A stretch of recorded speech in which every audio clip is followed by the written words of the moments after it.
মিনা, আমরা জাদুর লিচু গাছ। আমাদের লিচু গাছ থেকে লিচু নিয়ে তুমি যদি তোমার মাকে খাওয়াও, তাহলে তোমার মা সুস্থ হয়ে যাবে।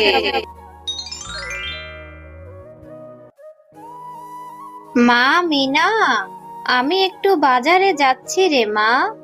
ঘরে যে বাজার সদাই কিছুই নেই, তুই বাড়িতেই থাক। আমি বাজার করে তাড়াতাড়ি ফিরে আসবো রে মা। মা, আমাকেও সাথে করে নিয়ে যাও না। আমার না ঘরের মধ্যে একা একা থাকতে একদম ভালো লাগে না। মারে, আমি যে তোকে নিয়ে যাব, আমার কাছে বাড়তি কোনো টাকা নেই রে মা। আর তুই বাজারে গেলে তো এইটা সেইটা দেখে চেয়ে বসবি। আমি তোকে কোথা থেকে কিনে দিব রে মা? আমার কাছে যে কোনো টাকা নেই। মা, আমি কিছু কিনে দিতে বলবো না তোমাকে। তুমি আমাকে তোমার সাথে নিয়ে যাও না। তোমার সাথে গেলে আমার একটু ঘোরাও হয়ে যাবে। তুমি তো আমাকে কোথাও ঘুরতেও নিয়ে যাও না মা। এরপর মিনা তার মায়ের সাথে বাজারে চলে যায়। মিনার মা যখন বাজার করছিল, তখন মিনা পাশের দোকানে থাকা তরমুজের দিকে তাকিয়েছিল। মা, ও মা, দেখো না পাশের দোকানে কি সুন্দর লিচু বিক্রি করছে। লিচুগুলি দেখতে কত সুন্দর। না জানি লিচুগুলি খেতে কত মজা হবে। মা, তুমি কি আমাকে কিছু লিচু কিনে দিবে? মিনা, আমি এজন্যই তো তোকে আমার সাথে আনতে চাইনি। আমি জানি তুই বাজারে এলে কিছু না কিছু বায়না করবি। মা, মিনা, আমার কাছে যে কোনো টাকা নেই, আমি তোকে কি করে লিচু কিনে দিব রে মা? আমার কাছে যেই কয় টাকা ছিল, সেই টাকা দিয়ে তো আমি বাজার করে ফেলেছি রে মা। আর আমার কাছে কোনো টাকা নেই। তাছাড়া লিচুর যেই দাম, আমি তোকে লিচি কি করে কিনে দিব রে মা? তারপর শেফালি, শিয়ালিনী ও মিনা বাজার করে বাড়ি চলে আসে। আচ্ছা মা, লিচুর দাম কত টাকা বলো তো? কেন রে মিনা, তুই লিচুর দাম জেনে কি করবি? 100টা লিচুর দাম তো 250 টাকা হবে রে মা। মা, আমি না কিছু টাকা জমিয়েছি। স্কুলে যাওয়ার সময় তুমি যে আমাকে টাকা দিতে, সেই টাকা থেকে আমি কিছু টাকা জমিয়েছি মা। এসব তুই কি বলছিস রে মা? মিনা, তুই টাকা জমিয়েছিস? তা তুই কত টাকা জমিয়েছিস? তুমি বিশ্বাস করছো না তো মা? তুমি দাঁড়াও, আমি এখনই নিয়ে আসছি, তুমি দেখলেই বিশ্বাস করবে। এরপর মিনা তার ঘর থেকে তার জমানো টাকাগুলি নিয়ে আসে আর তার মাকে দেয়। এই নাও মা, দেখো এখানে কত টাকা আছে। হ্যাঁ রে মিনা, এখানে তো 250 টাকার উপরে আছে। এতগুলি টাকা তুই কোথা থেকে জমালি রে মা? এই টাকাগুলি জমাতে তো তোর অনেক দিন লেগে গেছে। মা, তুমি এই টাকাগুলি দিয়ে আমার জন্য 100 লিচু নিয়ে আসবে। তারপর আমি মজা করে লিচু খাবো। আচ্ছা ঠিক আছে মা, আমি আজকেই তোর জন্য বাজার থেকে লিচু কিনে নিয়ে আসব। এরপর শেফালি, শিয়ালিনী তার মেয়ে মিনার জমানো টাকা নিয়ে চলে যায় বাজারে লিচু কিনে আনার জন্য। এরপর শেফালি, শিয়ালিনী বাজার থেকে লিচু কিনে নিয়ে যাওয়ার সময় বাঘিনীর সাথে দেখা হয়। এ কি, শেফালি শিয়ালিনী বাজার থেকে লিচু কিনে নিয়ে যাচ্ছে?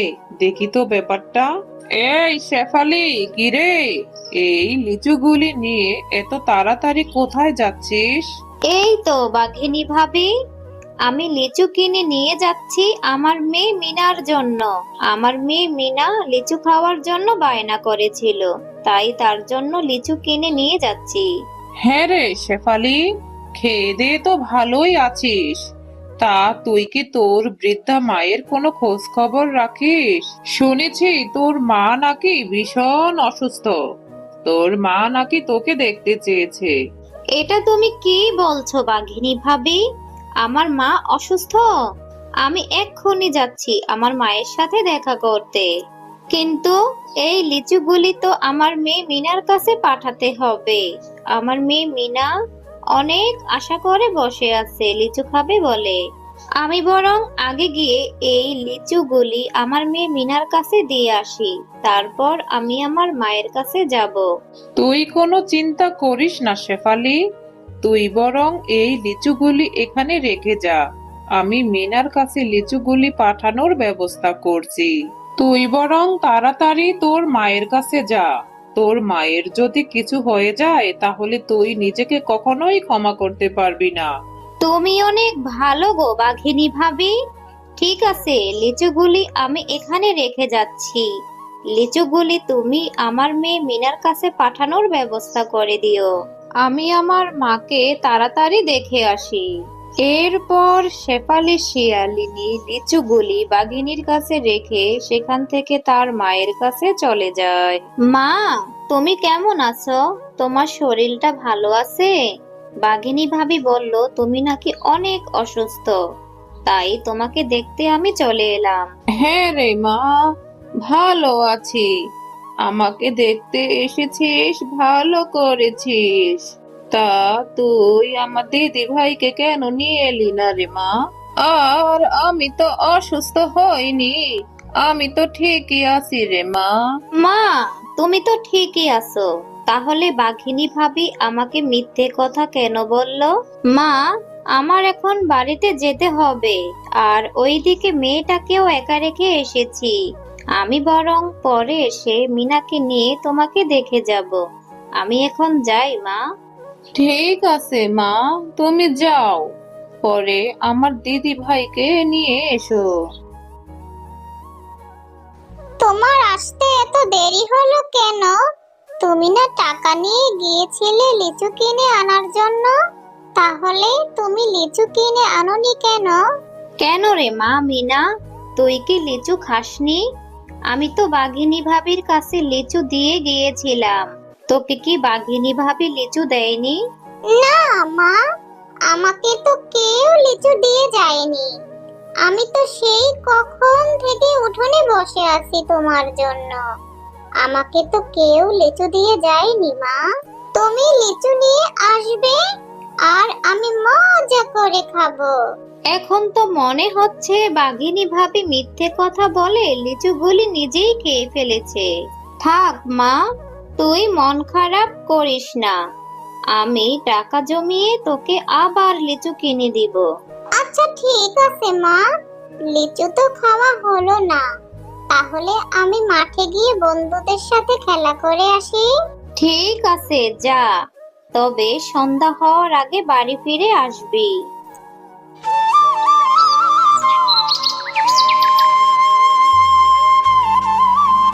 জানিস মিনা, আজ না আমি মজা করে লিচু খেয়েছি।